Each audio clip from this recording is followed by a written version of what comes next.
En el mundo de la arquitectura, a lo largo de la historia, hemos tenido muchos guías y muchos referentes que nos han ayudado a cómo proyectar arquitectura. Yo estoy conociendo a una maestra. ¿La ven? No hay nadie. Es la naturaleza. Estoy aprendiendo a cómo la naturaleza sabe vivir, sabe desarrollarse y sabe pertenecer en las diferentes geografías.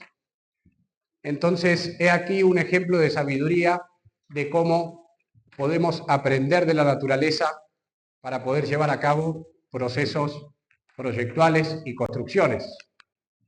Podemos hacer arquitectura gubernamental, arquitectura religiosa, arquitectura en instituciones públicas y privadas, y también viviendas unifamiliares, multifamiliares, edificios, departamentos y mucho más. Una de las cosas que tenemos como principal en el mundo de la arquitectura es proyectar para cumplir objetivos, para cumplir fines de nuestros clientes o nuestros comitentes. Hay que tener una visión holística. Una visión holística es una visión íntegra de todas las partes que conforman el todo cuando vamos a proyectar construcciones. Lo primero que tenemos nosotros es el objetivo de nuestro cliente o lo que se tenga que hacer o las diferentes obras, hacia dónde apuntan y cuál es la necesidad que tienen. Pero una de las cosas que también forman el parte o una parte del todo en la arquitectura es poder entender dónde va a estar situada. En estas imágenes, fíjense las diferentes morfologías que tiene cada una de las geografías. Como así la vegetación cambia y se amolda y va viviendo de manera específica, así también tiene que ser la arquitectura. Por eso, en esta charla vamos a entender cómo aprender de la naturaleza para proyectar arquitectura. Específicamente vamos a ver la provincia de Mendoza. Entendemos como la provincia de Mendoza, que es una zona árida, una zona semiárida también, y vamos a entender por qué es una zona desértica. Tenemos el océano Atlántico a más de 800 kilómetros lineales de lo que es la provincia de Mendoza. Estamos a poquitos kilómetros del océano Pacífico, pero tenemos una barrera natural como puede ser la cordillera de los Andes. Vamos a tener que entender todas las características que conforman a la provincia de Mendoza. ¿Para qué? Para poder personalizar la arquitectura y la construcción en base a la geografía donde vamos a estar proyectando, donde vamos a estar trabajando. Bien, ¿cuáles son las principales características que debemos tener en cuenta para poder proyectar arquitectura y entender la geografía donde estamos? Principalmente tenemos amplitud térmica, que son las variaciones de temperatura, y tenemos amplitud térmica entre el día y la noche y amplitud térmica en las diferentes estaciones. Asolamientos fuertes, poca humedad, poca nubosidad y en algunos casos terrenos irregulares. Cuando yo empiezo a entender todas las características que tiene la geografía donde voy a proyectar arquitectura, voy a poder desarrollar mejores construcciones y seguramente que van a ser mejores para el confort en el habitar. Como vemos aquí, tenemos también alta complejidad, o sea que entendiendo estos conceptos, vamos a tener que seguramente desarrollar mucho más y pensar y analizar todas estas características. Aquí les traigo un ejemplo de Vincent Van Gogh, que es un cuadro que es llamado Sol y Olivos. Van Gogh decía: me voy al desierto a pintar mis cuadros porque allí los asolamientos fuertes hacen que los colores sean más vivaces en la naturaleza, por ende mis cuadros tienen más expresión. Y lo traigo porque hay veces que decimos puede ser complejo diseñar o construir en la provincia de Mendoza porque tenemos características complejas. Pero como decía Van Gogh, siempre hay oportunidades en el desierto para poder desarrollar. ¿Qué nos va a permitir eso? Que nosotros, entendiendo todas las características que tiene nuestra provincia, vamos a tener muchísimas más herramientas cuando afrontemos todas esas características, vamos a tener muchísimas más ideas generadoras para poder proyectar arquitectura. Con todos los conceptos que vamos a ver en esta charla, lo que vamos a estar generando es arquitectura bioclimática. ¿Qué es la arquitectura bioclimática? Aquella arquitectura que entiende el entorno inmediato y puede responder de la manera más eficaz y más racional para impactar lo menos posible en el planeta. Vamos a hacer arquitectura sustentable, vamos a disminuir la huella de carbono, vamos a tener menos contaminación y vamos a tener baja utilización de recursos no renovables. La idea de entender todos estos conceptos y llevarlos a cabo en nuestras construcciones es para que la construcción entienda y que sea bioclimática y así utilizar los recursos artificiales en menor escala. Primer concepto de cómo aprender de la vegetación, la que tenemos aquí en Mendoza, que es la vegetación autóctona. Primer punto que vamos a ver es la vegetación caduca. La vegetación caduca es aquella que se adapta a las diferentes estaciones del año. Quiere decir, seguramente ustedes conocen estas imágenes, es una arboleda de las más conocidas que tenemos aquí en San Rafael y rápidamente nos podemos dar cuenta en qué estaciones están sacadas estas imágenes. Esto es invierno y esto es verano. Fíjense un detalle. La vegetación caduca entiende que en el desierto, en el invierno, no va a tener tanto asolamiento como en el verano.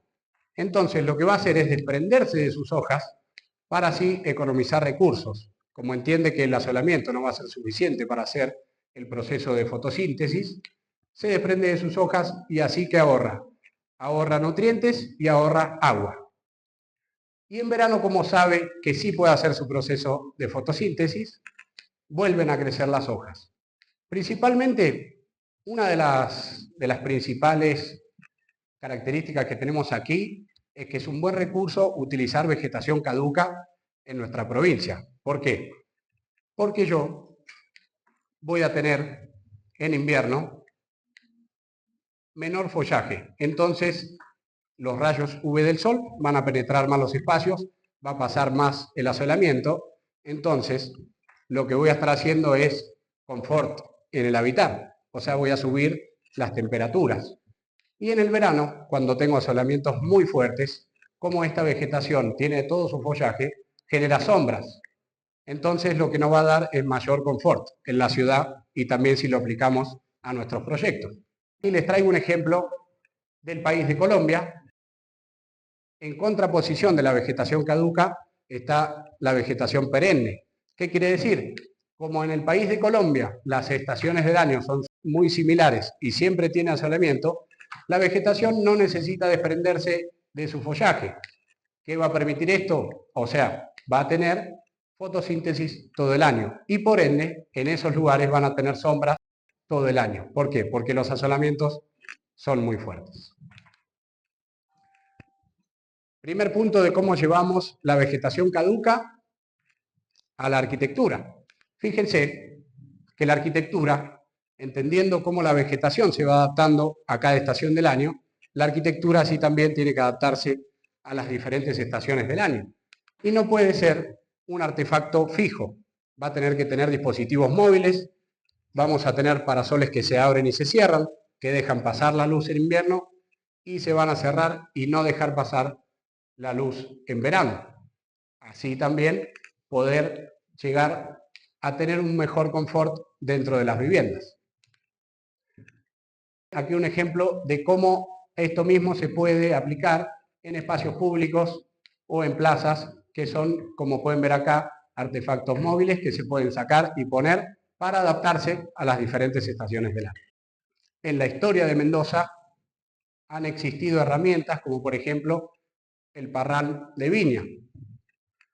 no necesariamente el que ha creado este espacio semicubierto de pérgola ha tenido que ser un profesional de la arquitectura o de la construcción.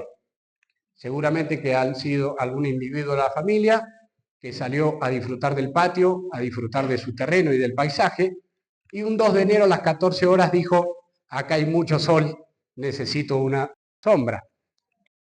Entonces, fíjense cómo lo resolvieron, con los materiales del lugar y con algo que nos representa como provincia, que es la viña.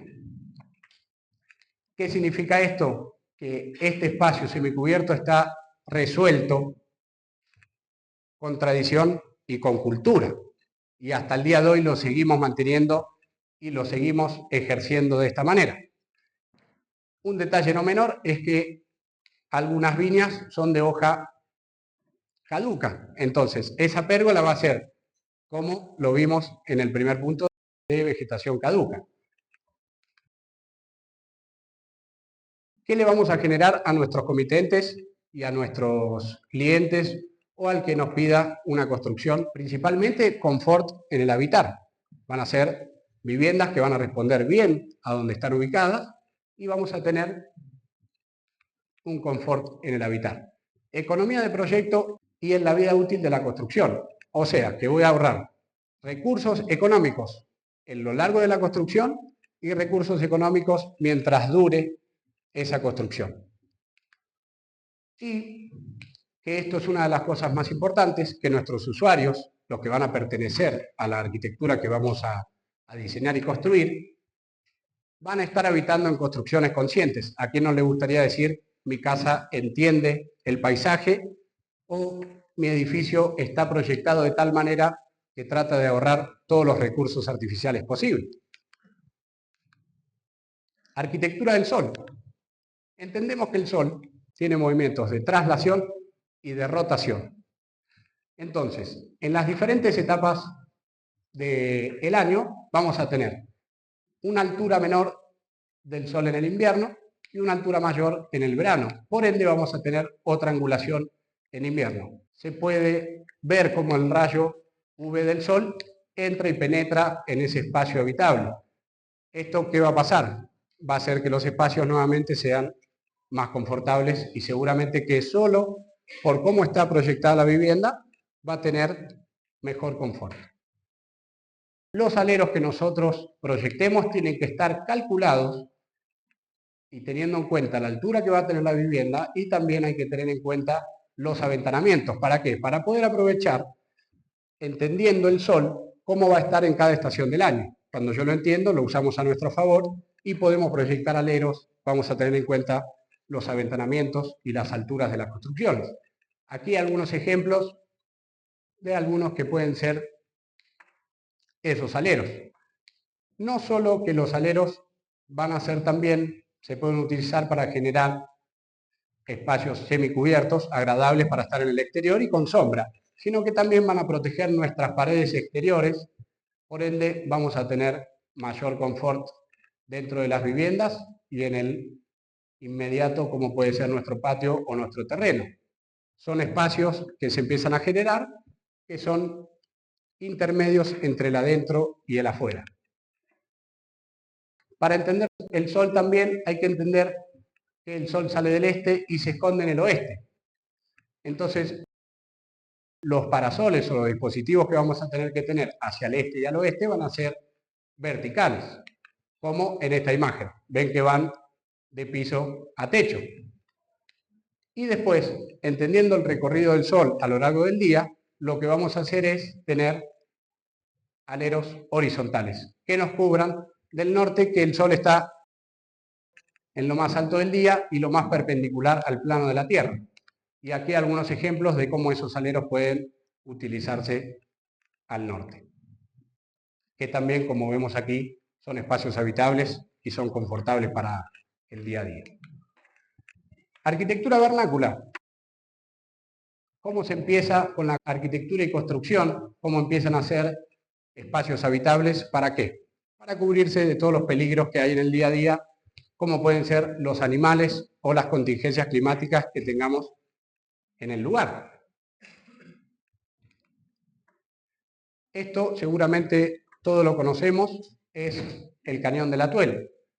Y esta imagen en particular la tenemos en nuestro inconsciente colectivo. Quiere decir que todos hemos estado seguramente en estos paisajes, como puede ser el Valle Grande, los Reyunos, el Tigre y muchos paisajes más que hemos estado a lo largo de nuestra historia. Entonces, cuando yo entiendo cómo es el paisaje y todo lo que tenemos a nuestro alrededor, la arquitectura vernácula nos dice que se pueden utilizar los materiales que tenemos en el lugar o en el entorno inmediato. ¿Qué vamos a hacer? Vamos a estar economizando recursos. ¿Por qué? Porque tenemos muy cerquita esos materiales. Entonces es una arquitectura que usa todos los materiales de la zona. Y también siempre los materiales de la zona van a responder muy bien a los factores climáticos y van a tener, como por ejemplo la piedra, poco mantenimiento. Entonces con esto ayudamos a nuestros comitentes o los usuarios a que habiten arquitectura confortable.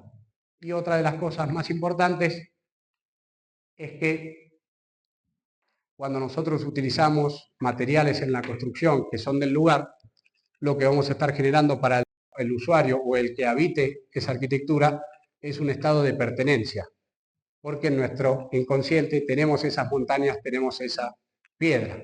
Entonces después yo seguramente que en estos espacios inconscientemente me voy a sentir más cómodo y voy a tener un estado de pertenencia más amplio.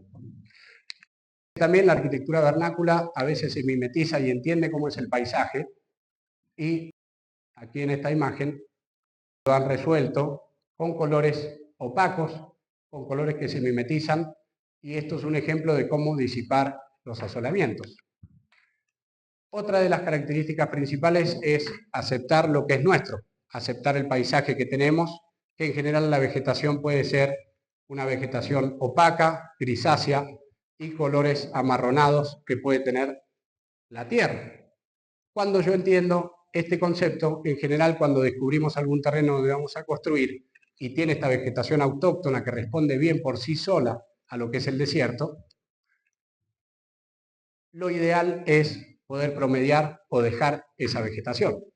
Si no, a veces puede ocurrir, como le pasa a mi madre, cada vez que la visito, está frustrada porque se le secan las plantas. ¿Por qué? Porque seguramente no son del lugar y requieren de mucha agua y mucho mantenimiento.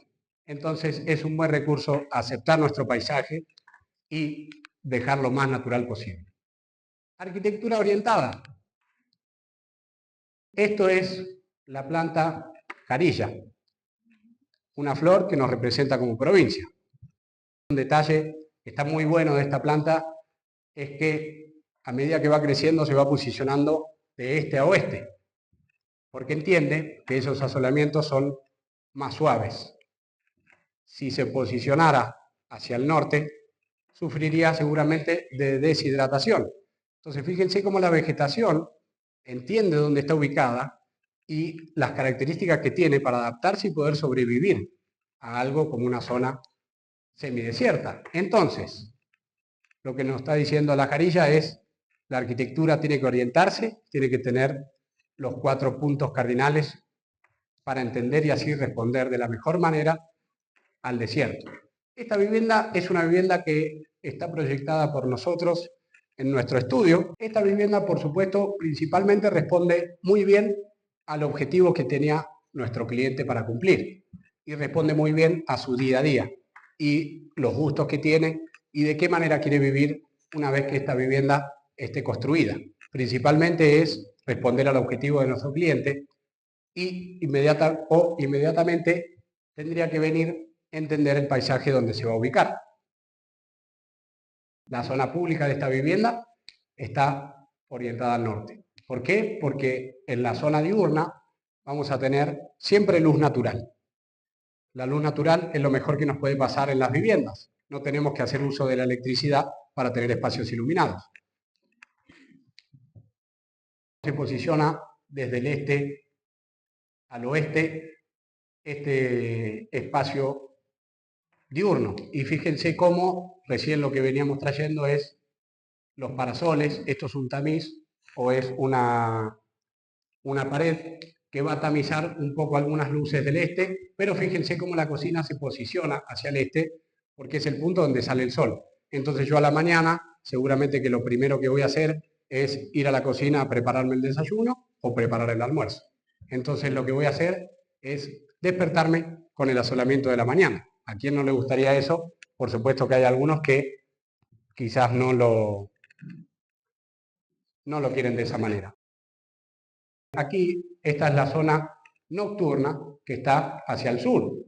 Y como entendemos cuando nos paramos en los puntos cardinales para proyectar arquitectura, vamos a entender que desde el sur vienen vientos fríos, viene la lluvia y viene el granizo. Entonces, por supuesto que entendiendo que tenemos esta zona al sur, lo que vamos a hacer es protegernos de ese punto cardinal, con paredes dobles, con paredes que nos van a proteger de todas las contingencias que van a venir desde el sur. Y acá un detalle en la habitación, para iniciar también el día con luz natural, vamos a tener un aventanamiento que es solo para que pueda captar la luz de la mañana natural. Otra de las cosas que veníamos hablando es, estos aleros están calculados en base a la altura que tiene la vivienda y en base a los aventanamientos que tiene, para que responda bien a cada estación del año. A medida que el sol va cayendo y se va escondiendo en el oeste, este alero tiene que ser un poquito más prolongado por una cuestión de poder cubrir toda esta pared que está hacia el oeste. Y también esta parte está proyectada para que tenga acortinamientos por si no se quiere la luz del oeste, poder cerrarse y así evitar altas temperaturas del verano. Además, este espacio también es una expansión del estar, o sea, voy a tener un espacio que yo pueda abrir las ventanas, salir y poder estar en el adentro y el afuera rápidamente, y también para la habitación. Con todos estos conceptos que hemos visto hoy, vamos a poder generar bienestar para generaciones futuras. ¿Por qué? Porque estoy haciendo algo sustentable, algo que no impacta mucho en lo que es el planeta Tierra. Voy a tener consideración, conciencia y responsabilidad con la geografía. Voy a estar haciendo arquitectura empática para la geografía. Empatía con el usuario, el comitente o la gente que habite esos lugares que nosotros vamos a proyectar. Empatía con la naturaleza, por ende vamos a tener empatía con el planeta Tierra. Y una de las cosas más importantes es que vamos a estar haciendo arquitectura con identidad, con tradición y con cultura. Y ustedes, ¿a quién le preguntarían en esta imagen cómo proyectar arquitectura? Gracias.